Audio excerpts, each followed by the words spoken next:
తండ్రి. ఆమేన్. నిన్న దినాన్న చాలా చక్కని వివాహం జరిగించారు.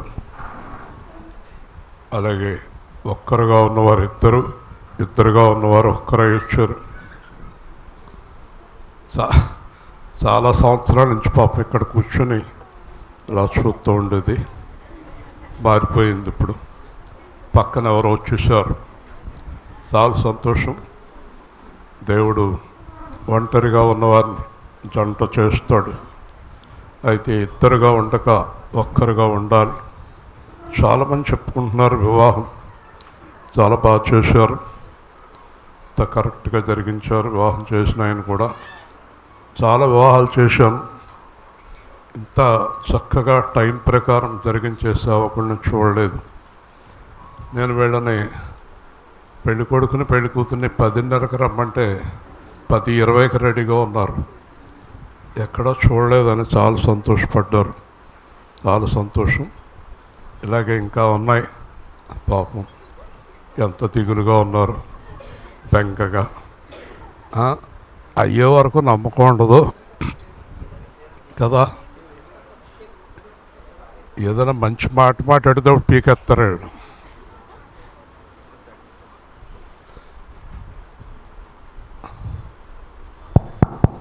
డబుల్ ఇంజన్ సర్కార్ అంటాడు చంద్రబాబు.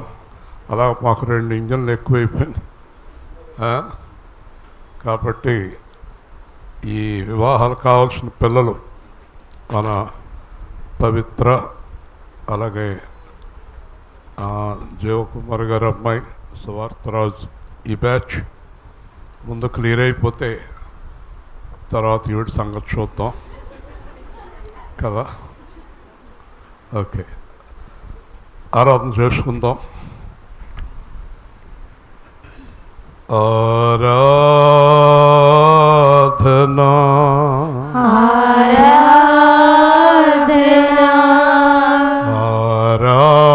ఆరాధనా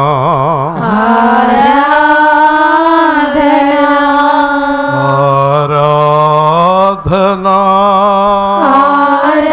ఆరాధనా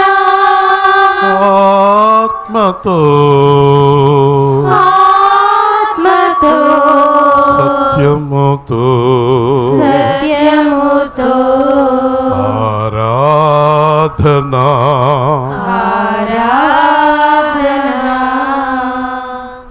ఆరాధింతును యేసుని ఆరాధింతును ఆరాధింతును యేసును ఆరాధింతును ఆత్మతో సత్యముతో ఆరాధింతును ఆత్మతో సత్యముతో ఆరాధింతును ఆరాధింతును యేసుని ఆరాధింతును ఆరాధింతును యేసుని ఆరాధింతును పరిశుద్ధుడు పరిశుద్ధుడు అని పరిశుద్ధుడు పరిశుద్ధుడు అని కోట్ల కొలదిగా దేవదూతలచే కోట్ల కొలదిగా దేవదూతలచే స్తుతింపబడుచున్న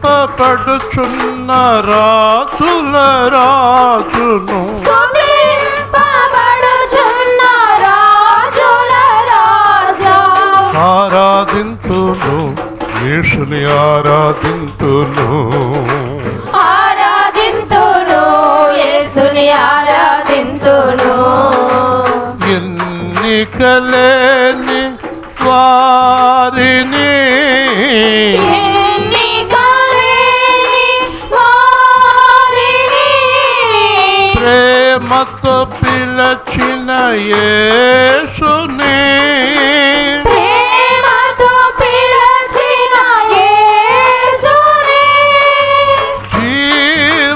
జీవవాక్యము నాకు ఇచ్చి జీవవాక్యము మాకు ఇచ్చి నిత్య జీవానికి మమ్ము పిలచిన నిత్య జీవానికి మమ్ము పిలిచి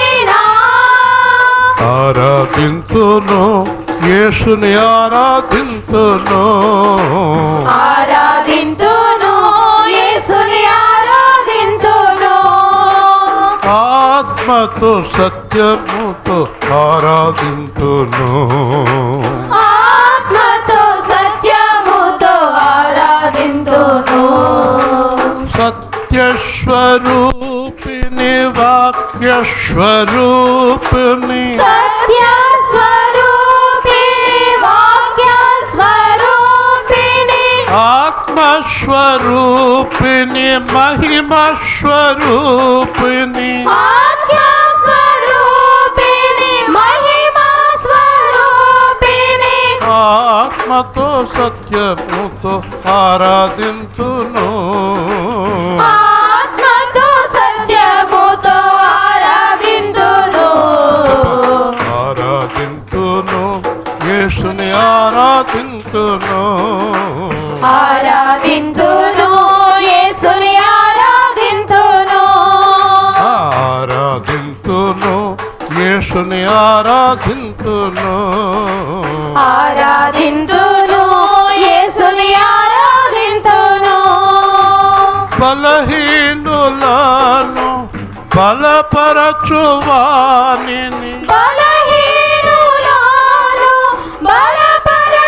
బలపరచువానికి పడి ఉన్న వారిని లేవనెత్తువానిని పడి ఉన్న వారిని లేవనెత్తువానికి విరిగిన వారిని ఆదరించువానిని విరిగిన వారిని ఆదరించువారిని ఆరాధింతును యేసుని ఆరాధింతును ఆరాధింతును యేసుని ఆరాధింతును ఆత్మతో సత్యముతో ఆరాధింతును ఆత్మతో సత్యముతో ఆరాధింతును ఆత్మతో సత్యముతో ఆరాధింతును ఆత్మతో సత్యముతో ఆరాధింతును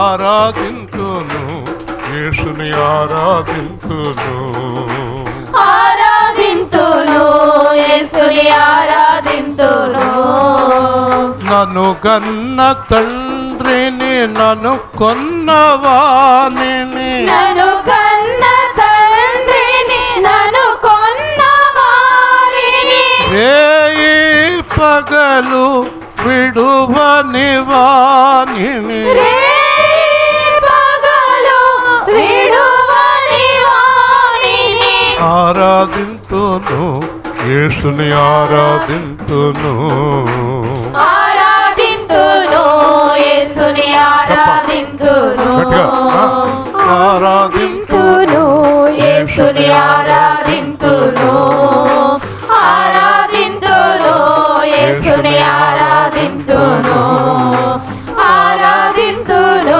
యేసుని ఆరాధింతును ఆరాధింతును యేసుని ఆరాధింతును నాతో ఉన్నవానిని నాలో ఉన్నవానిని నాలో ఉన్నవానిని నాలో ఉన్నవానిని ఆరాధింతును ఆరాధింతును జాగ్రత్తగా ప్రార్థన చేసుకోండి. మీ ఆ హృదయంలో ఉన్నది దేవుడితో మాట్లాడండి. బయట తిరిగితే కొట్టేస్తాను వచ్చానంటే పిల్లల్ని కంట్రోల్ చేయి.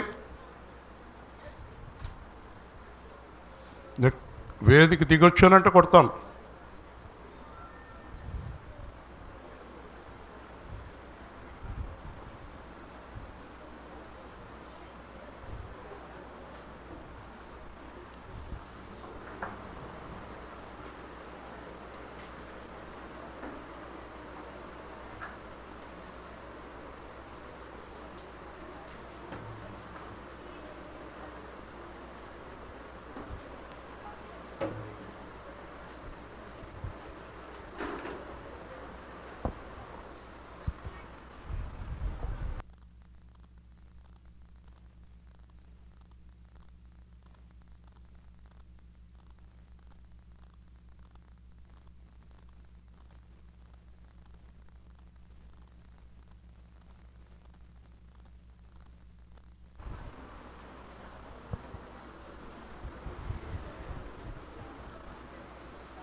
ఆమేన్. కూర్చుందాం. దేవుడు ఆదాము హవ్వతోటి మీరు ఫలించి పిల్లలు కానీ అభివృద్ధి చేయండి అన్నాడు. వివాహం అనేది దేవుడు ఏర్పాటు చేశాడు. అయితే ఏ సేవా కేంద్రంలో వివాహాలు జరిగిన వారు సంతోషంగా ఉండాలని ప్రార్థిస్తూ ఉంటాను.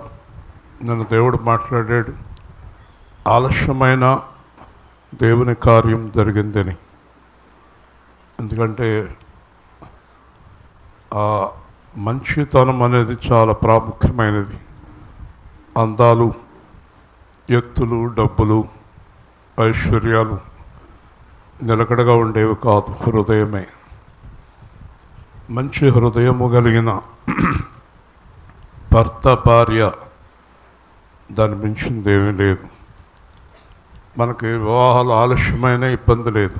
కొంతమంది తొందరపడతారు. కానీ దేవుడిని అడిగి దేవుడు ఎవరిని చేసుకోమంటే వాళ్ళు చేసుకుంటే వాళ్ళ జీవితం చాలా సంతోషభరితంగా ఉంటుంది. ఈరోజు కొన్ని ప్రాముఖ్యమైన విషయాలు మాట్లాడతాం. తెస్సలోనికి రాసిన 2వ పత్రిక 2వ అధ్యాయం 188వ వచనం, 188వ పేజీ. 2 తెస్సలోనిక 2వ అధ్యాయం 7వ వచనం నుంచి 12వ వచనం దాకా చాలా చాలా జాగ్రత్తగా లోతైన సత్యాలు ఇవి వినాలి.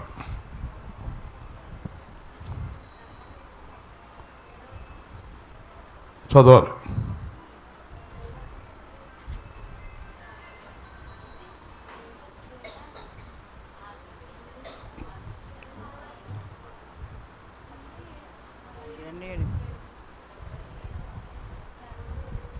ధర్మ విరోధ సంబంధమైన మర్మము ఇప్పటికే క్రియ చేయుచున్నవి, కానీ ఇది వరకు అడ్డగించుచున్నవాడు మధ్య నుండి తీసివేయబడు వరకే అడ్డగించును. అప్పుడు ఆ ధర్మ విరోధి బయలుపరచబడును. ప్రభు అయిన యేసు తన నోటి ఊపిరి చేత వానిని సంహరించి తన ఆగమన ప్రకాశము చేత నాశనము చేయును. నశించుచున్నవారు తాము రక్షింపబట్టకై సత్య విషయమైన ప్రేమను అవలంబింపక పోయిరి కనుక వాని రాక అబద్ధ విషయమైన సమస్త బలముతోనూ నానా విధములైన సూచక్రియలతోనూ మహత్కార్యముతోనూ దుర్నీతి పుట్టించు సమస్త మోసముతోనూ నశించుచున్న వారిలో సాతాను కనబరచు బలమును అనుసరించి ఉండును. ఇందుచేత సత్యమును నమ్మక దుర్నీతి యందు అభిలాషం గల వారందరూ శిక్షావధి పొందుటకై అబద్ధమును నమ్మునట్లు మోసం చేయు శక్తిని దేవుడు వారికి పంపుచున్నాడు.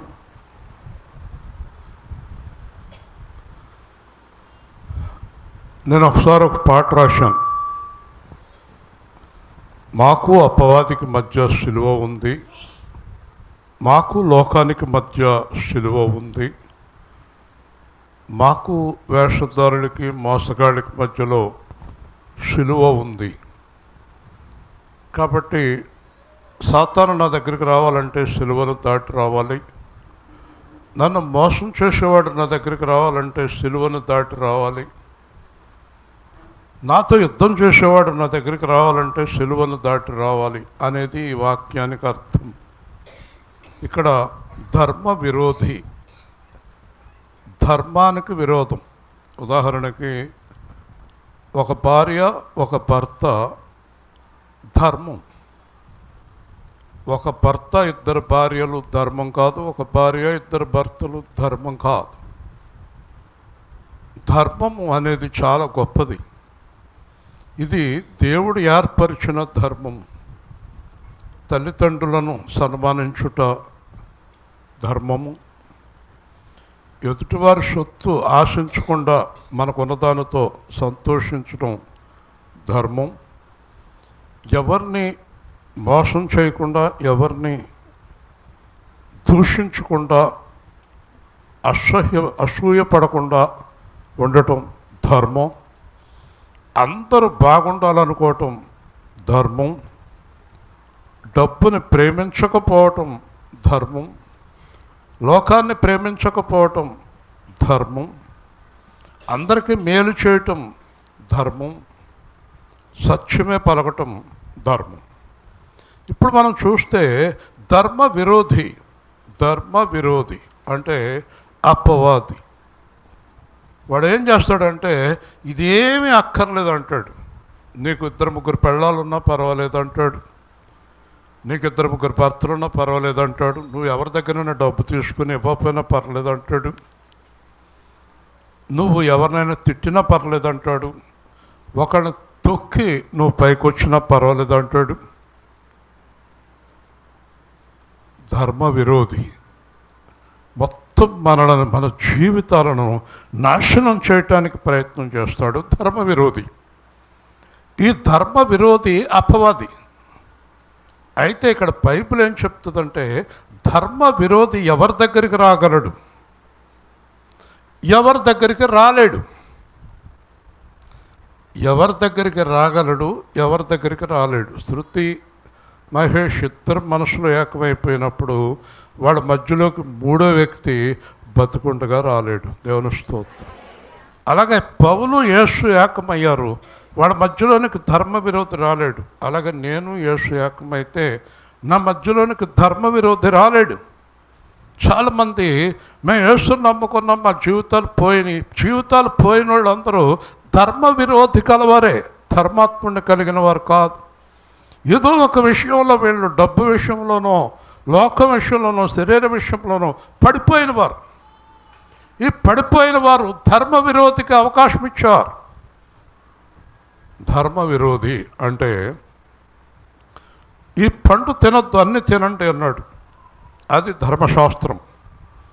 దేవుడు అన్నాడు ధర్మం, నా మాట చేయటం మీ ధర్మం. ఈ తోట నాది, మీరు నా వారు, మిమ్మల్ని నేను చేశాను, మీరు ఆ పండు తినకూడదు అన్నాడు ధర్మం. కానీ ధర్మ విరోధి వచ్చాడు వాడి దగ్గరికి, ఆ పండు మీరు నిరభ్యంతరంగా తినొచ్చు అన్నాడు. దేవుని స్తోత్రం. హల్లెలూయా. ఎవరి మాట అన్నారు? ఎవరి మాట అన్నారు? ధర్మ విరోధి మాట. ఈరోజు సేవకులు, విశ్వాసులు అందరూ ధర్మ విరోధి మాటలు వింటున్నారు. ఏదో విధంగా డబ్బు సంపాదించాలి. వేదిక మీద నుంచి సేవకుడు మీకు ధనాపేక్ష ఎందుకంటాడు? వీడు అందరికన్నా ఎక్కువ వీడికి ధనాపేక్ష. ధర్మ విరోధి, వేషధారి, పైకి భక్తి గలవారి వలె నటిస్తూ లోపల ఆయన శక్తిని ఆశ్రయించని ధర్మ విరోధులు. ఏం చేసినా పర్వాలేదు అంటాడు, ఎలా ఉన్నా పర్వాలేదు అంటాడు. మొత్తం మీద నువ్వు పైకి రావటమే ముఖ్యం అంటాడు. పైకి రావటం ముఖ్యం అంటాడు. నేను ఒక ఆయన్ని అడిగాను, మీరు వస్తువు 10 రూపాయలకు కొన్నారు, 100 రూపాయలు అమ్మటం న్యాయమేనా అని అడిగాను. అలా లేకపోతే ఈ రోజుల్లో బతకలేవండి అన్నాడు అతను. మరి నువ్వు దేవుడు పెట్టావు కదా అన్నాను. దేవుడి పిల్లలైతే బతకొద్దని ఉందా? దేవుడి పిల్లలు బతకమని ఉంది. కానీ మీరు 10 రూపాయలు వస్తువు 30 రూపాయలు అమ్మటం ధర్మం. దేవుని స్తోత్రం. మీరు ధర్మ విరోధంగా ఉంటే దేవుని రాజ్యానికి వెళ్ళలేరు. ధర్మ విరోధంగా ఉంటే దేవుని రాజ్యానికి వెళ్ళలేరు. యేసు ప్రభువు అన్నాడు, పరిసయ్యుల నీతి కంటే మీ నీతి ఎక్కువగా ఉండాలి,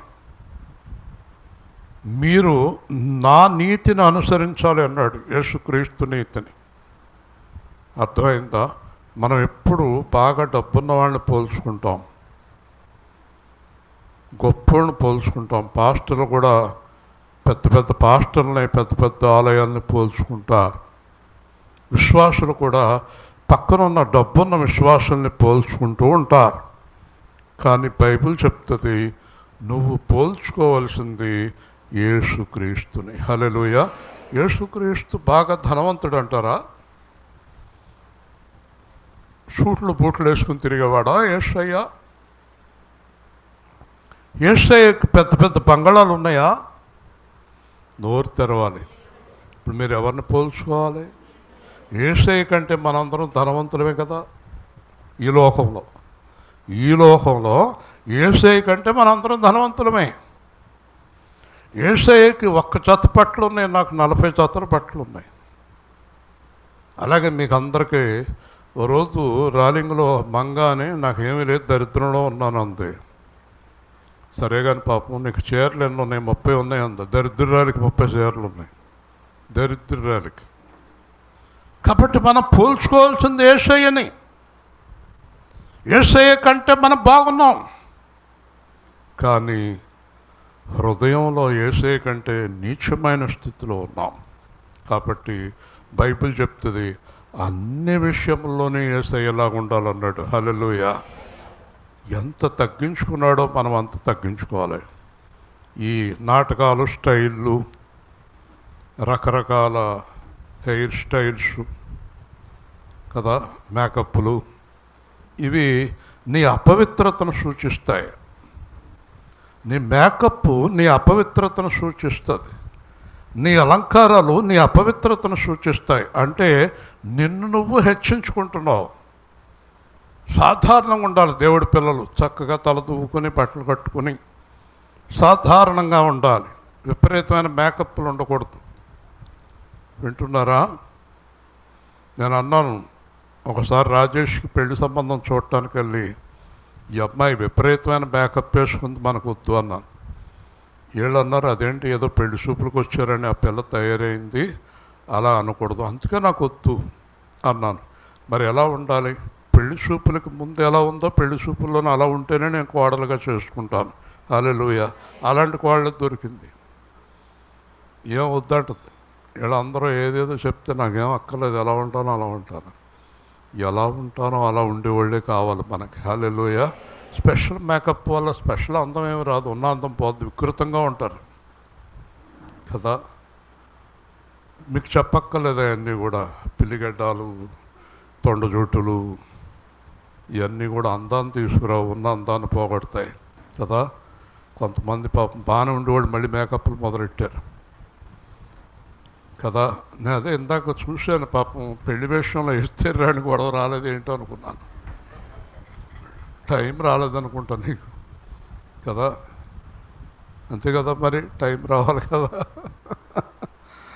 ఓకే. కాబట్టి మీరందరూ చెప్పండి, ధర్మ విరోధి చెప్పాలి. ధర్మ విరోధి ఎవరికి విరోధి? దేవుడికి విరోధి, అపవాది. పండు తిను అన్నాడు, తినేశారు, శాపం వచ్చేసింది. కాబట్టి మీరు ధర్మ విరోధి చెప్పే మాట ప్రకారం జీవించకూడదు. ధర్మం యేసుక్రీస్తు చెప్పినట్టు జీవించాలి. వింటున్నారా?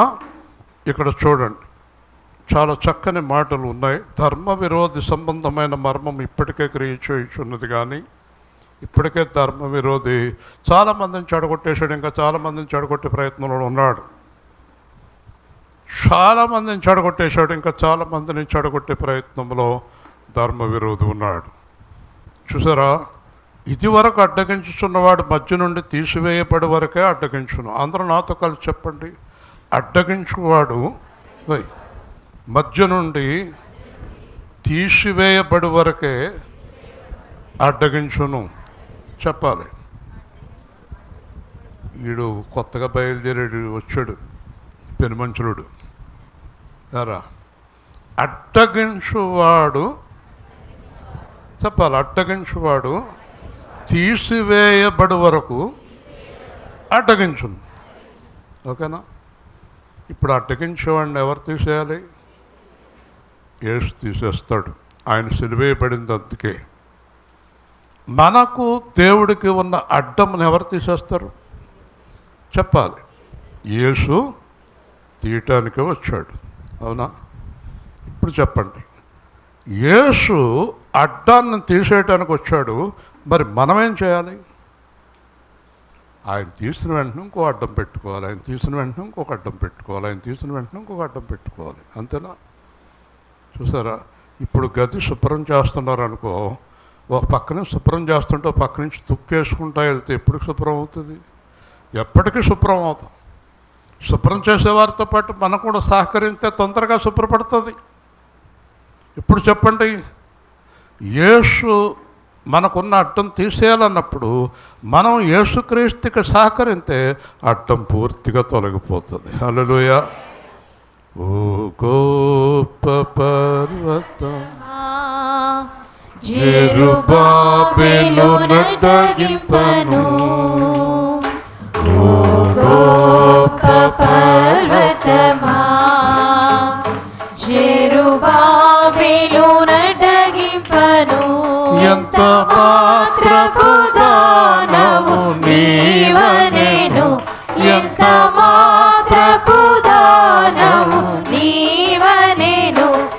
చదును భూమిగా మారెదవు, చదును భూమిగా మారెదవు. కాబట్టి యేసుప్రభు అంటున్నాడు, నేను ఆత్మతోటి మీ అడ్డాన్ని తీసేస్తున్నాను. మళ్ళీ మీరు అడ్డం తెచ్చుకుంటారా?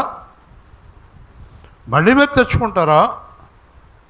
అలాగే ఇశ్రాయేలు జనాంగము, ఈ జనాంగము, ఏ జనాంగం చూసినా దేవుడు పాపాన్ని మనకు దూరం చేసేస్తే మళ్ళీ పాపాన్ని పడుతున్నారు, వెళ్ళి మళ్ళీ మురుగులో పడుతున్నారు. అందుకే పంది కుక్క అన్నాడు, మళ్ళీ బురదలో, మళ్ళీ వాంతికి తిరిగినట్టు. కాబట్టి దేవుడు పిల్లలకు దేవుడికి మధ్యలో ఉన్న అడ్డము యేసు తీసేసిన తర్వాత మళ్ళీ మనం ఇంకో కొత్త అడ్డాన్ని పట్టుకొచ్చి అక్కడ పెట్టకూడదు. హల్లెలూయా. చాలా జాగ్రత్తగా ఉంటా. ఈ అడ్డగించేవాడు ఏమేమి అడ్డగిస్తాడో చెప్పనా? 1, ప్రార్థన అడ్డగిస్తాడు. 2, కలిసి జీవించడాన్ని అడ్డగిస్తాడు. 3, దేవుని మాట వినేవాడు. 4, వాక్యంలో ఉండనివ్వడు. 5, పరలోకానికి దూరం చేసేస్తాడు. హల్లెలూయా. చాలా ప్రమాదకరమైన వాడు, చాలా చాలా ప్రమాదకరమైన వాడు అడ్డగించేవాడు. కాబట్టి జాగ్రత్తగా వినండి. ధర్మ కాగా చూడండి, అప్పుడా ధర్మ విరోధి బయలుపరచబడును. మన సంఘంలో ఒక ఆవిడకి ఆపరేషన్ చేశారు. కంతి ఉంది, ఆ కంతి తీశారు. ఆ కంతి తీసి బయట ఒక బాక్స్ లాంటి దాంట్లో పెట్టారు. ఆ కంతి చూసిన మేమందరం అసలు ఈవిడ ఎలా భరించింది ఈ కంతిని అనుకున్నాం. కానీ ఆ కంతి చూసుకున్న కంతి గలావిడైతే అమ్మ బాబోయ్ అనుకుంది. ఎందుకంటే ఆ కంతిని ఎవరు మోసారు? ఆవిడే. బయటకు వచ్చేసిన తర్వాత ఎంత భయంకరమైన కంతి నాలో పెరిగిందా, జడుసుకుంది ఆవిడ. మేమందరం జడుసుకోలేదు, చూసాం. చాలా పెద్ద సైజు ఉంది, ఇంచుమించు 1.5 కేజీలు ఉన్నట్టుంది అది. కానీ ఆవిడ చూసి జడుచుకుని ఒక మాట అందావిడ, 20 సంవత్సరాల నుంచి ఇంత పెద్ద కంతిని నేను మోసానా? ఈరోజు డాక్టర్ గారు నాకు ఎంత మేలు చేశారు, దేవుడు నాకు ఎంత మేలు చేశాడు. నా శరీరంలో ఉండి నన్ను నాశనం చేయాలనుకున్న కంతి ఈరోజు బయటకు తీసివేయబడింది. హల్లెలూయా. అలాగే ఏమవుతుందంటే ఈ ధర్మ విరోధి అనేవాడు దేవుడు మన దగ్గర నుంచి ఆయన బయటికి గెంటేసిన తర్వాత మనకు ఆయన చూసేటప్పటికి అయ్యి బాబోయ్, ఇంతకాలం నేను ఈడుతోటి ఉన్నానా, ఇంతకాలం ఈ దుర్మార్గుడితో జీవించానా, ఇంతకాలం ఈ భయంకరమైన వాడితో ఉన్నానా, నన్ను చంపేసేవాడు వీడు, నన్ను నాశనం చేయడానికి వచ్చాడు. ఈరోజు చాలామంది ధర్మ విరోధి అంటే సాతానుతో సహవాసం చేస్తున్నారు. సాతానుతో సహవాసం చేయటం ఒక భయంకరమైన కోబ్రా సర్పంతో పక్కన పడుకోవటమే. అది కోపం వచ్చినప్పుడు ఒక కాటేసేస్తుంది పాము. నువ్వు సాతానుతో సహవాసం చేస్తున్నావు అంటానికి బలమైన కారణం ఏంటంటే నువ్వు లోకాన్ని ప్రేమించటం, లోకంలో ఉన్న వాటిని ప్రేమించటం, ధనాపేక్ష కలిగి ఉండటం, శరీరాపేక్ష కలిగి ఉండటం. నువ్వు సాతానుతో జీవిస్తున్నావు, సాతాన్ని పక్కలో పడుకోబెట్టుకుంటున్నావు, సాతానుతో ఆహారం తీసుకుంటున్నావు, సాతానుతో సంఘానికి వస్తున్నావు. చాలామంది సాతానుతో సహవాసం చేస్తున్నారు. అంటే లోకంతో, డబ్బుతో, పాపంతో, మోసంతో, వ్యభిచారంతో, తాగుడుతో, ఈర్ష్య, ద్వేష, అసూయలతో, పాపముతో సహవాసం చేస్తున్నారు. పాముతో సహవాసం చేస్తే ఏమవుతుంది? పైగా ఒక పాస్టర్ అమ్మ పాముని పెంచుదండి. పాముని పెంచేవాళ్ళని చూస్తున్నాను ఈ మధ్యన. మొన్న యూట్యూబ్లో కూడా అతను ఎవరో టీవీ అతను వెళ్తే ఒక ఆవిడ పాముని పెంచుతుంది. ఏం చేతి ఎక్కించుకోండి అంటుంది. ఈ చేతి మీద ఎక్కించుకుని చూస్తున్నాడు, ఇలాగెలా పాగుతుంది. అది పాము, పాముతో సహవాసం. చూసారా? అది కాళ్ళ దగ్గర ఎక్కడో చెప్పుల్లోనే ఎక్కడో ఉంటుంది అనుకో, గబుక్కుని కాలేస్తే ఏం చేస్తుంది? దాని స్వభావం అది. పాము స్వభావం కాటేస్తుంది, చంపేస్తుంది. చూసారండి? పాముతో సహవాసం ఏంటండి? సాతానుతో సహవాసం ఏంటండి అంటే నీకు కలిగి ఉన్న దానితో సంతోషించకుండా నువ్వు ఏదైనా బయట నుంచి ఆశిస్తున్నావంటే అది నీ హృదయంలో పాము పెట్టిన ఆలోచన. హల్లెలూయా. నీకున్న దానితో సంతృప్తిగా లేవు అంటే నీ లోపల పాము పెట్టిన ఆలోచన అది. ఈ రోజున చాలామంది పాములతో సహవాసం చేస్తున్నారు, అపవాదుతో సహవాసం చేస్తున్నారు, ధర్మ విరోధమైన జీవితంలో ఉన్నారు. ఏ జీవితంలో చెప్పండి? ఏ జీవితంలో? ధర్మ విరోధమైన జీవితంలో. చెప్పాలి, ధర్మ విరోధమైన జీవితంలో. అది వీడికి ధర్మ విరోధం అని అనిపించదు. మేము న్యాయంగానే ఉన్నాం అంటారు, మేమేం తప్పు చేయట్లేదు కదా అంటారు. లాటరీ టికెట్ కొని ఒకడికి 10 కోట్లు తగిలింది, 50 కోట్లు, 100 కోట్లు అంటున్నారు. ఎంత ధర్మ విరోధమో తెలుసు. అది తప్పే ఉంది. నేను లాటరీ కొన్నాను, నాకు లాటరీ వచ్చింది. అసలు ఆ లాటరీ టికెట్ కొనాలనేది ధర్మ విరోధమైన ఆలోచన. ఎందుకంటే కూలి పని చేసుకున్న వాళ్ళు, పేదోళ్ళు ఎవరో కొంతమంది, కొన్ని కోట్ల మంది కొన్న ఆ డబ్బుతోటే నీకు డబ్బు ఇస్తున్నాడు వాడు. ఎదుటివారి డబ్బు నీ దగ్గరికి రావాలనే, అది కూడా కష్టపడకుండా ఒక టికెట్ కొనేసి ఆ నెంబర్ మీద డబ్బులు వచ్చేయాలనేది 100% సాతాను ఆలోచన. హల్లెలూయా. అలాగే అన్యాయమైన ఆర్జన ధర్మ విరోధమైనది. కాబట్టి ఈ ధర్మ విరోధిని దేవుడు తీసివేశాడు. అప్పుడు ఆ ధర్మ విరోధి బయలుపరచబడును. ప్రభు అయిన యేసు తన నోటి ఊపిరి చేత వానిని సంహరించి తన ఆగమన ప్రకాశము చేత నాశనము చేయను. యేసు ప్రభు అంట సాతాను నాశనం చేయటానికి ఏం ఉపయోగిస్తాడంట? ఉఫ్ అంటాడంట. ఉఫ్ అంటే ఆయన నోట్లోంచి ఏమవుతుంది? అగ్ని జ్వాలలు. ఎలాంటి అగ్ని జ్వాలలు? సాతానుని బూడిద చేసే అగ్ని యేసు నోటిలో ఉంది. గట్టిగా చెప్పాలి. హల్లెలూయా. చూసారా? నోటి ఊపిరి చేత ప్రకాశ ఆగమనము చేత వాడిని నాశనము చేయను. ఇప్పుడు చెప్పండి, మీరు నాశనం అయిపోయేవాడి మాటలు వింటున్నారా, నాశనము చేసేవాడి మాటలు వింటున్నారా? ఎవరు మాటలు వింటున్నారు?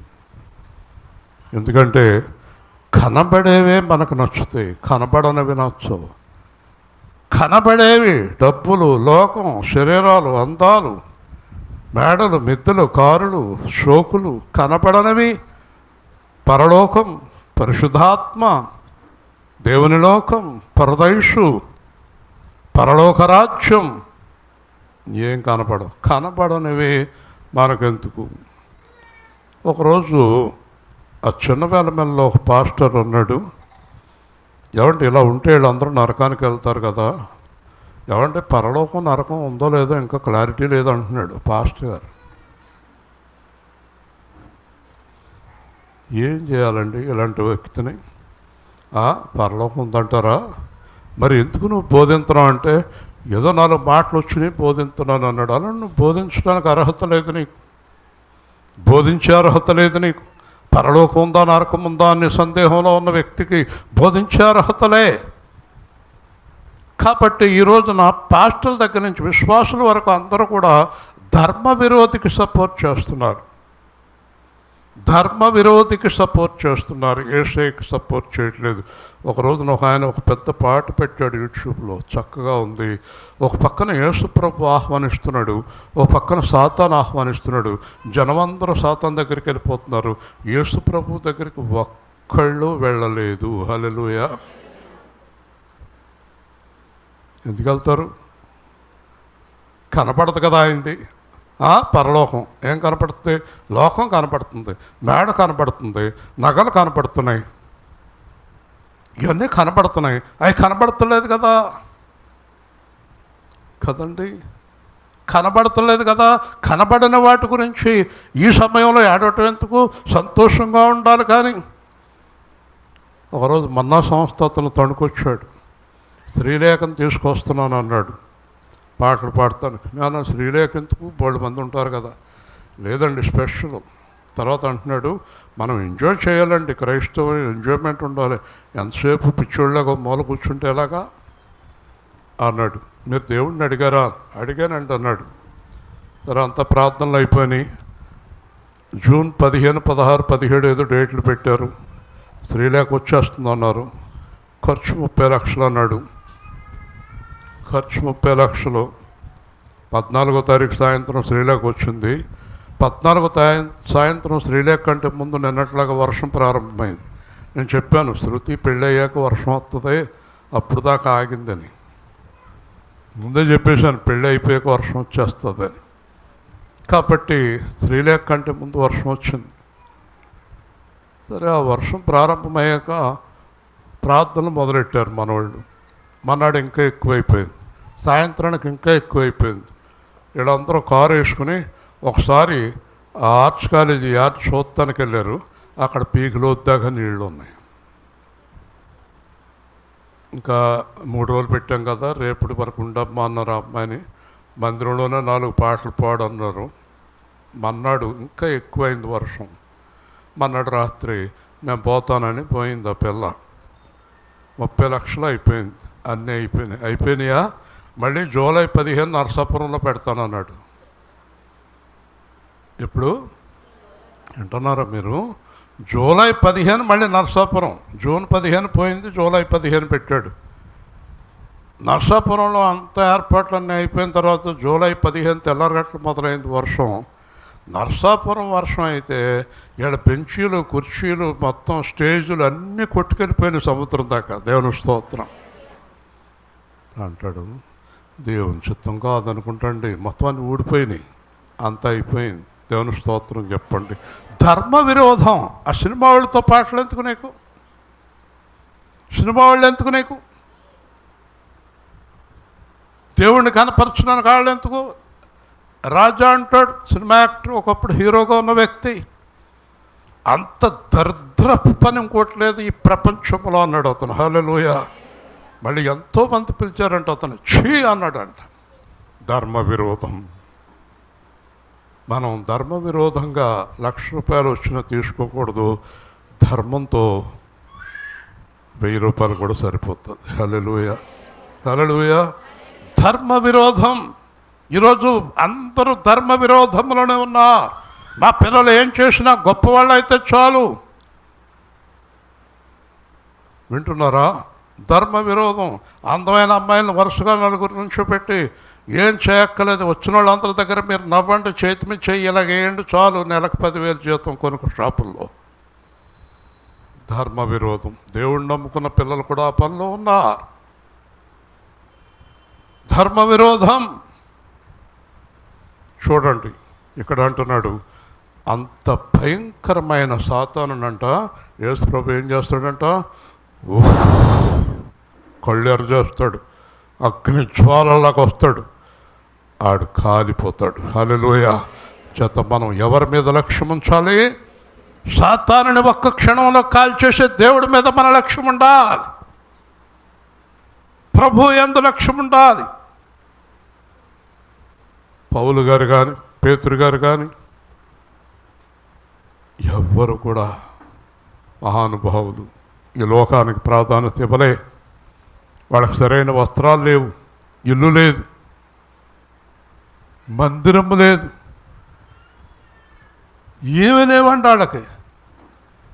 కానీ ఈరోజు వరకు వాళ్ళు ఇంకా సేవ చేస్తూనే ఉన్నారు. హల్లెలూయా. వాళ్ళ వాక్యాలే మనకు ఆధారమయ్యాయి. వాళ్ళ వాక్యాలను బట్టే మనం జీవిస్తున్నాం ఈరోజు. కానీ వాళ్ళు ఏమీ సంపాదించుకోలేదు, ఏమీ లేదు వాళ్ళ దగ్గర. మనం ఎప్పుడు చూసినా సంపాదన గొడవే. మనకు ఆయన యూట్యూబ్లో చెప్తున్నాడు, దేవుడిచ్చే సంపాదన ఎలా ఉంటుంది, దేవుడు మనకు ఎలా ఇస్తాడు ఆశీర్వాదం. ఒకసారి మద్రాసు దగ్గర ఒక 100 ఎకరాలు, ఎకరం ₹500 ఎవరో కష్టాల్లో ఉండి అమ్మేస్తున్నారు 50 సంవత్సరాల కిందట. అది కొనుక్కోమని చెప్పారంట వీళ్ళని. 100 ఎకరాలు 500 కాడికి ఒక 50,000 అవుద్ది అనుకుంటా. కొనుక్కున్నాడంట. ఎకరం 100 కోట్లు అంట. ఇప్పుడు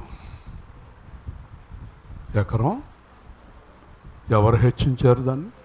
దేవుని స్తోత్రం చెప్పండి. దేవుడిచ్చే ఆశీర్వాదాలు అలా ఉంటాయి, దేవుడిచ్చే ఐశ్వర్యం అలా ఉంటుంది. మనం 5,250 రూపాయలు కొన్నాం, ఇవాళ 20,000 అంటున్నారు గజం. దేవుడు ఎప్పుడు హెచ్చిస్తాడు, మనకు కావలసినట్టు చేస్తాడు. ఇప్పుడు ఆ భార్యాభర్తలు పెళ్ళయింది, వాళ్ళిద్దరు బతకడానికి కావాల్సినవన్నీ దేవుడు సమకూరుస్తాడు. అంతేకాదు, నేను నా భార్య ఏం చేయాలన్న పరిస్థితుల్లో మాకు సమకూర్చి పిల్లలకు పెళ్లి చేసి పిల్లలకు కూడా అన్నీ సమకూరుస్తున్నాడు. దేవుని స్తోత్రం. దేవుడు సమకూరుస్తాడు, కానీ మనకి దురాశ, ఉన్నదానికన్నా ఎక్కువ ఆశ, ఉన్నదానికన్నా ఎక్కువ ఆలోచనలు మనకు ఉండకూడదు. ధర్మ విరోధమైన కార్యాలు మనం చేయకూడదు, మన పిల్లలకు చేయకూడదు. మన పిల్లల జీవితాన్ని ధర్మ విరోధంలోకి నడిపించకూడదు. నేను అడిగాను, ఏంటి మీరు అబ్బాయికి పెళ్లి చేయడానికి గల కారణం ఏంటి? శృతిని అబ్బాయిని పెళ్లి చేయడానికి గల కారణం ఏంటని శృతి తల్లిదండ్రులని, శృతిని అందరిని అడిగాను. వాళ్ళు ఒకటే చెప్పారు, ఆ అబ్బాయి చాలా మంచివాడు అన్నారు. దేవుని స్తోత్రం. దాన్ని మించిందేమీ లేదు. యెహోవా మంచివారికి మేలు చేయను. ఈ మంచితనం వల్ల వాళ్ళ జీవితంలో బ్రతుకున్నంతకాలం వాళ్ళ పిల్లలకి ఎప్పుడు లోటు కలగదు. హల్లెలూయా. మంచితనం చాలా ప్రాముఖ్యమైంది. ఆస్తులు ఐశ్వర్యాలు ఎప్పుడు మనకు కూడా రావు, మనం తేలేదు, మనం పట్టుకెళ్ళం. కానీ మనం సుఖముగా, సమాధానంగా, సంతోషంగా బ్రతకటమే చాలా ప్రాముఖ్యమైనది. మన కుమారుని అడిగాను నేను, ఏంటమ్మా బాగానే ఉందంతా, డబ్బులు అవన్నీ పెట్టి పెళ్ళిళ్ళు చేసేస్తున్నారు, కానీ అంతా బాగానే ఉంది, కానీ ఒక ఏసీ అనే వేయొద్దు, రేపు పొద్దున్న ఇబ్బంది కదా. కుమార్ గారు, మనోహర్ గారు ఏసీ వేయాలంటే ఎంత టైం వాళ్ళకి? ఓ ఏసీ పట్టరా అనగలుగుతాడు మనోహర్. వాళ్ళకేమో డబ్బులు లోట్లేదు. వేసుకున్నారా ఏసీ? మాట్లాడరండి. ఇప్పుడు ఏసీ వేసుకున్న వాళ్ళు ఏదో నేను తిట్టినట్టు ఉంటుంది, కానీ అలా బతకాలి, జీవించాలి, అలాగే బతకాలి. అలా ఉండటం వల్లనే మనం సమయానికి ఏదైనా చేయగలిగిన శక్తి మనకు ఏర్పడుతుంది. అయితే దేవుడు ఏర్పాటు ప్రకారం జరగాలి. ఏది జరిగినా దేవుని చిత్తమే జరగాలి. లేని వాటి కొరకు ఆతృత పడకూడదు కదండి. ఏ విషయమైనా దేవుళ్ళలో బలంగా ఉంటే కనుక అన్నీ సమకూడి జరుగుతాయి అని ఉంది బైబిల్ గ్రంథంలో. కాబట్టి ఇప్పుడు మన దేవుడు, చెప్పండి, ఇప్పుడు మన దేవుడు సాతాన్ని చంపడానికి ఎంత టైం తీసుకుంటాడు? ఒక్క క్షణం. హల్లెలూయా. ఒక్క క్షణంలో సాతాన్ని చంపేసే దేవుడు మనకు దేవుడుగా ఉన్నప్పుడు మనం ఆ దెయ్యంగాడి మాటలు వినొచ్చా? ఆ ధర్మ విరోధి మాటలు వినొచ్చా? ఆ ధర్మ విరోధి వైపు తిరగొచ్చా? ఆ ధర్మ విరోధి కూడా మనం వెళ్ళొచ్చా?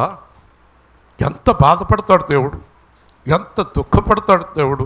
మీరు వ్యర్థమైన దానిని నమ్ముకున్నారు అంటాడు. హల్లెలూయా. ఎప్పుడు కూడా జీవం గల దేవుడిని. దినకరన్ గారు కూతురు చచ్చిపోయింది, ఆయనేమో కోమలోకి వెళ్ళిపోయాడు. కొద్ది రోజుల తర్వాత నెమ్మదిగా కోలుకున్నాడు. కోలుకున్న వెంటనే వచ్చాడు సాతాను. దినకరన్, ఉద్యోగం ఊడింది, కూతురు చచ్చిపోయింది, నీకు అన్నీ అయిపోయినాయి, ఇప్పుడు ఏమీ లేదు, నీకు డబ్బులు ఉన్నాయా లేవు, లెగుతావో లేదో తెలదు, బతుకుతావో లేదో తెలదు, నీ జీవితం ఏమవుద్దో నీకు తెలదు, నీ యేసు ప్రభు నీకేం చేశాడయ్యా అని అడిగాడు దినకరన్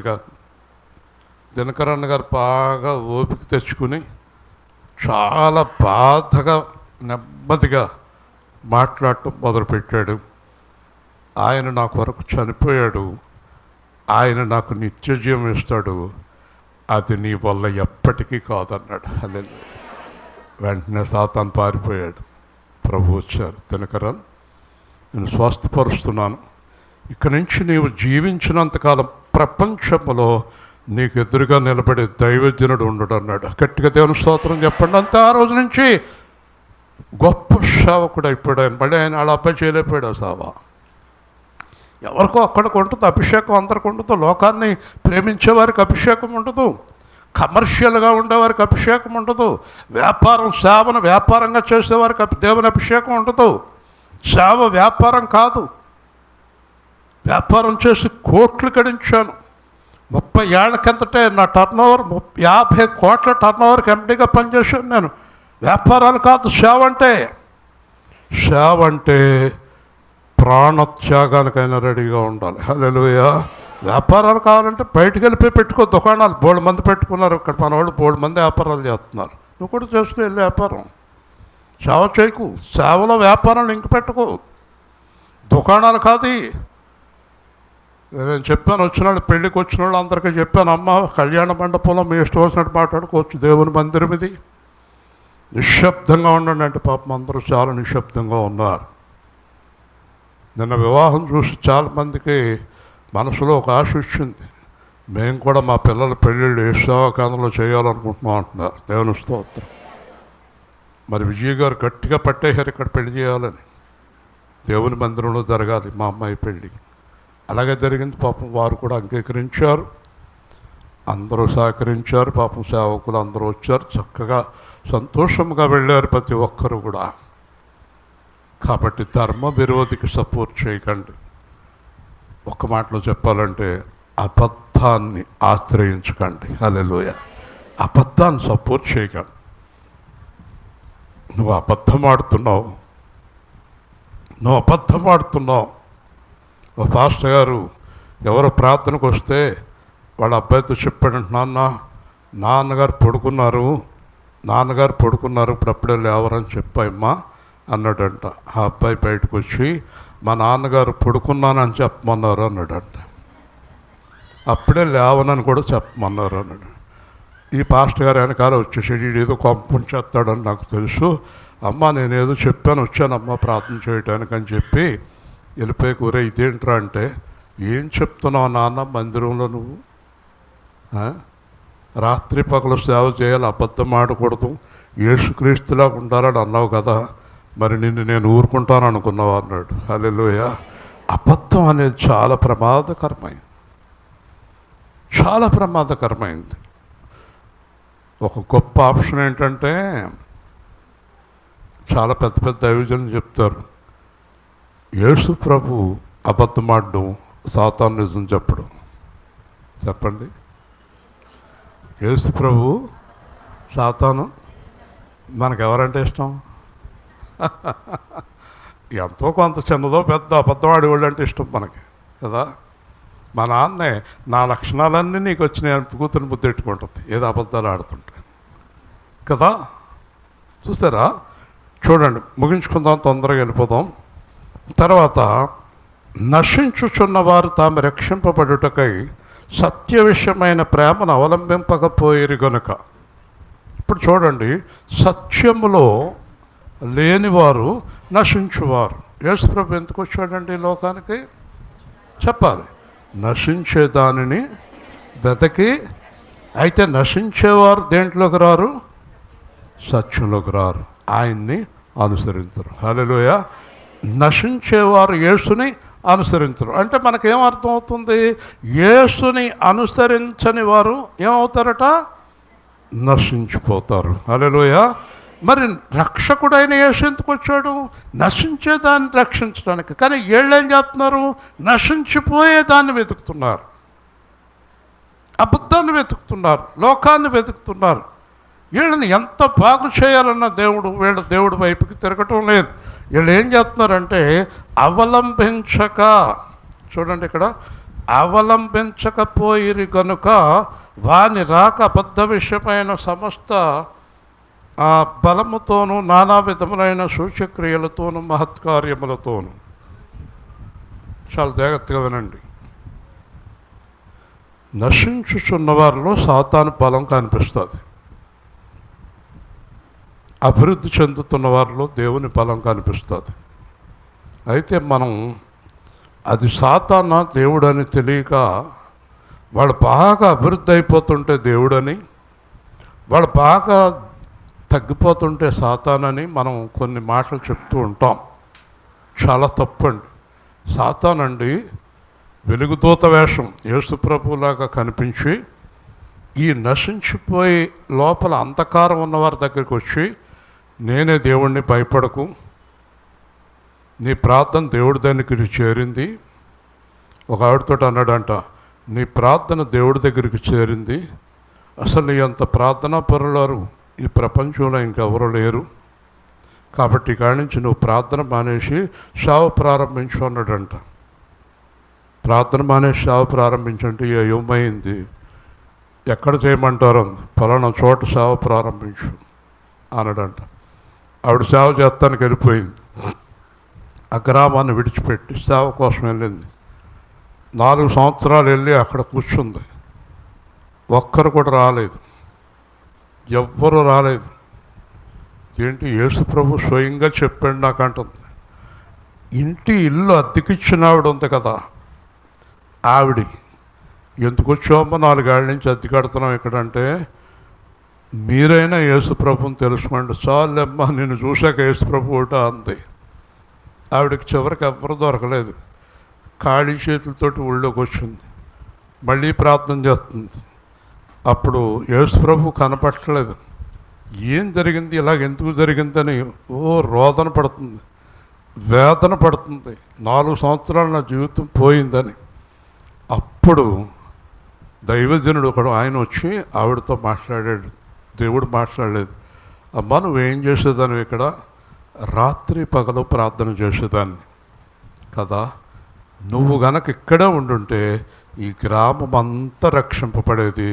నిన్ను సాతాను దూరంగా తోలేశాడు. గట్టిగా దేవుని స్తోత్రం. ఎంత మాయలో పడిపోయింది, ఎంత మోసంలో పడిపోయింది, కానీ దేవుడిలాగా వచ్చాడు. ఇక్కడ చూస్తుంటే ఈడు అబద్ధ విషయమైన బలముతో, సూచక్రియలతో, మహత్కార్యములతో వస్తాడు. దీనికి ఒక సంబంధమైన అంశం చెప్తాను మీకు. మోషే ఐగుప్తుకి వెళ్ళినప్పుడు అనేక సూచక్రియలు చేశాడు. ఫరో చక్రవర్తి దగ్గర ఉన్న మంత్రగాళ్ళు కూడా అయ్యే సూచక్రియలు చేశారు. ఇతను ఏం చేశాడో అయ్యాడు చేశారు. మీరు ఎప్పుడు మర్చిపోకండి, ఈ లోకంలో మీరు ఈ విషయాన్ని గుర్తుపెట్టుకోండి. యేసుక్రీస్తు తర్వాత అంత శక్తిమంతుడు, అంత బలవంతుడు సాతాను మాత్రమే. హల్లెలూయా. వాడు మోసం చేసేస్తాడు, చాలా మోసం చేసేస్తాడు. చివరిదాకా తెలియదు ఇది మోసమని, లాస్ట్లో తెలుస్తుంది, కానీ అప్పటికే మన జీవితం పూర్తయిపోతుంది. కాబట్టి దీనికి రీజన్ చెప్పి నేను ముగించేస్తాను. ఎవరినీడు మోసం చేస్తాడు, దుర్నీతిని పుట్టించి సమస్త మోసం నశించు వారిలో సాతాను కనపరచు బలము అనుసరించి ఉంటుంది. చివరిగా చక్కని మాట ఒకటి చెప్పి నేను ముగిస్తాను. చూడండి, ఎవరిని సాతాను మోసం చేయగలడు చెప్పండి, చెప్పాలి. ఎవరిని సాతాను మోసం చేయగలడు చెప్పాలి, గట్టిగా అందరూ చెప్పండి.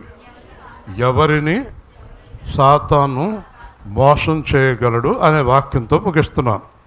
ఇందుచేత మొదటి కారణం సత్యమును నమ్మక. చెప్పండి, దేని నమ్మరేళ్ళో? సత్యము ఎన్నిసార్లు చెప్పినాళ్ళో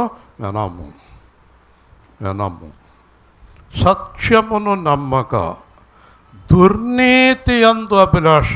ఎప్పుడు కూడా నీతిగా జీవించాలని ఉండదు, దుర్నీతిలోనే జీవించాలని ఉంటుంది. వింటున్నారా? ఈ సాతాను మోసం చేసేవాళ్ళు మొట్టమొదట దేంట్లో ఉండరండి? గట్టిగా చెప్పాలి, సత్యములో ఉండరు. దేవుని స్తోత్రం.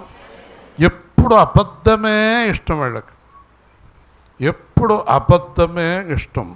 ఎందుకంటే ఒక ఆయన తణుకు మీటింగ్లోకి వచ్చి ఒక మాట చెప్పాడు. 10,000 మంది వచ్చారు, అందరూ తప్పట్ల మీద తప్పట్లు. ఇది 4వ దినము, ఇంకొక దినము మీ మధ్యలో ఉంటా, 5వ దినము మిమ్మల్ని అందరినీ యోబుని ఎలాగ దేవుడు ఆశీర్వదించాడో రేపు రాత్రి నుంచి యోబుకి ఇచ్చినంత 2 ఆస్తి మీకందరికి ఇచ్చేయబోతున్నాడంటే కింద ఉన్న వాళ్ళు అరగంట కొట్టారు తప్పట్లో. అది సాతాను ప్రసంగం, సాతాను మాయ. యోబుకి ఎంత ఆస్తి వచ్చింది? 2 ఆస్తి వచ్చింది. వీళ్ళందరికి వచ్చేద్దంటే రేపు సాయంత్రమే. కాబట్టి మీరు 50, 100, 20 కాదు కానుక, ప్రతి ఒక్కరు 1000 రూపాయలు. నాకు తెలుసు మీలో లేని వారు ఉన్నారు, పక్కన అప్పు తీసుకోండి. ఎందుకంటే రేపు రాత్రి నేను వెళ్ళిపోయిన వెంటనే వచ్చేస్తాడు. ఎవరు? దేవుడు కాదు, ఆడు. మీరు ధనవంతులైపోతారు. మీకు కూడా ఎంత ఆనందం అయిపోద్దో తెలుసా? మీలో కొందరు 2026లో ధనవంతులైపోతున్నారంటే మనం 2 సంచులు పెట్టాలి కానుకలకి కదా. వాళ్ళు అవుతారో లేదు కానీ నేను అయిపోతున్నాను అంటున్నాడు. దేవుని స్తోత్రం చెప్పండి. హల్లెలూయా. ఈ కల్పనా కథలు ఎంత ఇష్టం అండి వీళ్ళకి.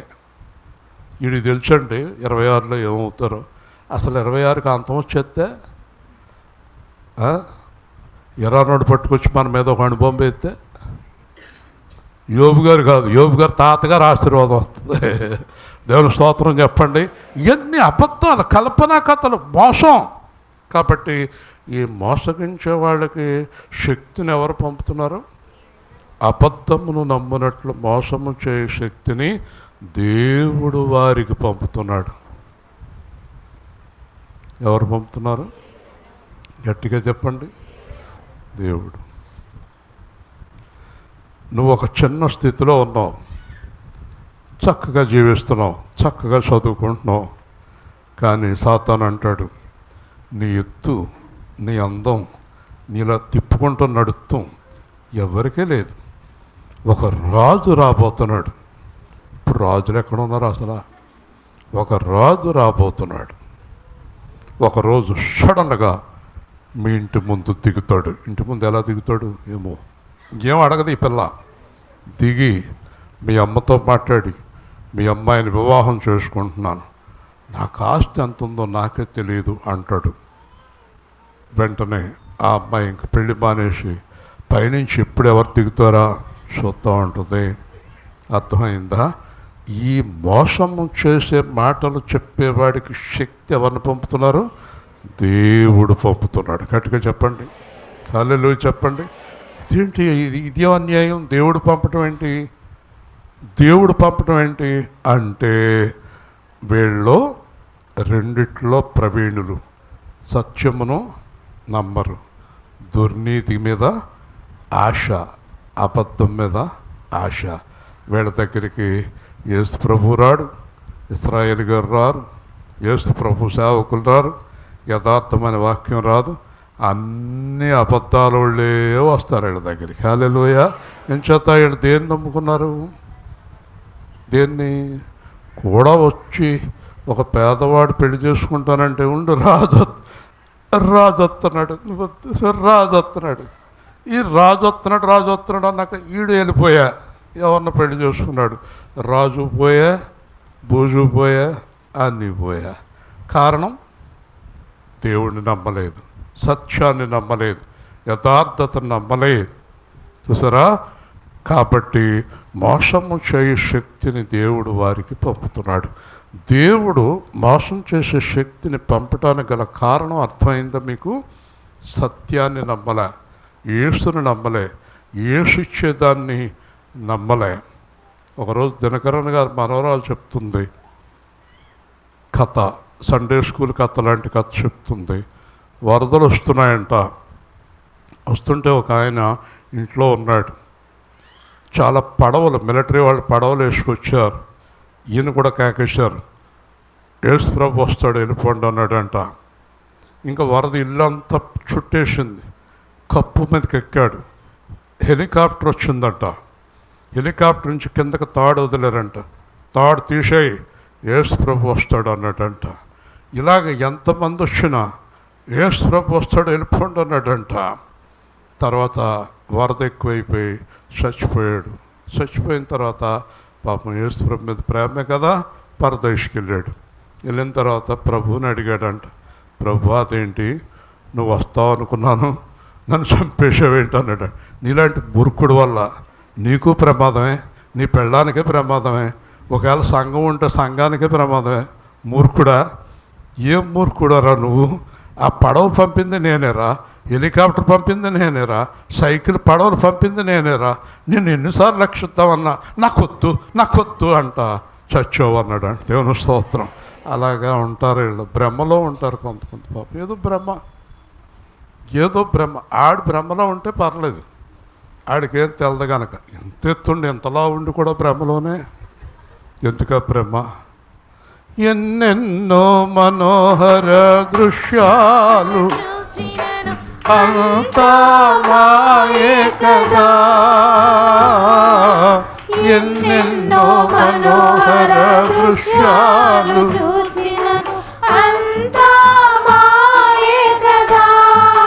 బలమా ఆత్మ బలమా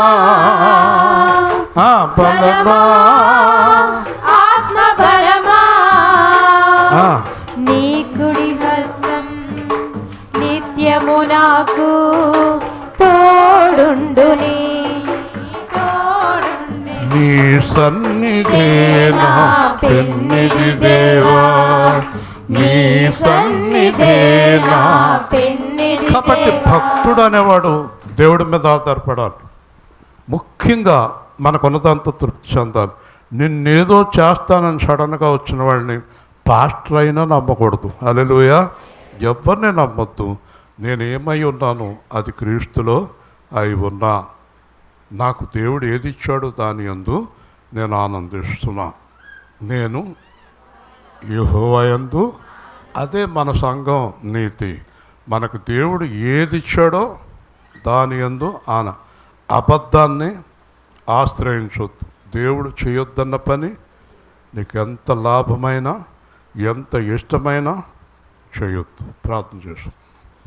ప్రేమ గల తండ్రి, జీవాధిపతి అయిన ప్రభువా, ఈరోజు మీరు ఇచ్చిన వాక్య భాగాన్ని బట్టి స్తోత్రాలు. నూతనంగా వచ్చిన మరి భార్యాభర్తలు, పిల్లలను బట్టి, వారి యొక్క బంధువులను బట్టి, తల్లిదండ్రులను బట్టి ఈ స్తోత్రాలు. ఈరోజు మేము ఈ సందేశం వినడానికి మీరు ఇచ్చిన ఆత్మ శక్తిని బట్టి వందనాలు. మీ పిల్లలందరినీ కూడా క్షేమంగా కాపాడండి. ప్రతి ఒక్కరిని మీ ఆత్మలో నడిపించండి, మీ ఆత్మలో బలపరచండి. మీ వాక్యం ప్రకారం పరిశుద్ధంగా జీవించే కృప దయచేయండి. యేసు నామములో అడుగుతున్నాం తండ్రి, ఆమేన్. మన ఉపవాస ప్రార్థనలు ఆగస్టు 15, 16, 17 బలంగా ప్రార్థించండి. ప్రతి సంవత్సరం సెప్టెంబర్లో జరిగేవి, ఈసారి ఒక నెల ముందుకు వచ్చాయి. అలాగే రక్షణ లేని వారు రక్షణ పొందడం గురించి తప్పకుండా ప్రార్థించండి. అలాగే పిల్లలిద్దరూ నిలబడతారు, వారు ఈరోజు స్వీట్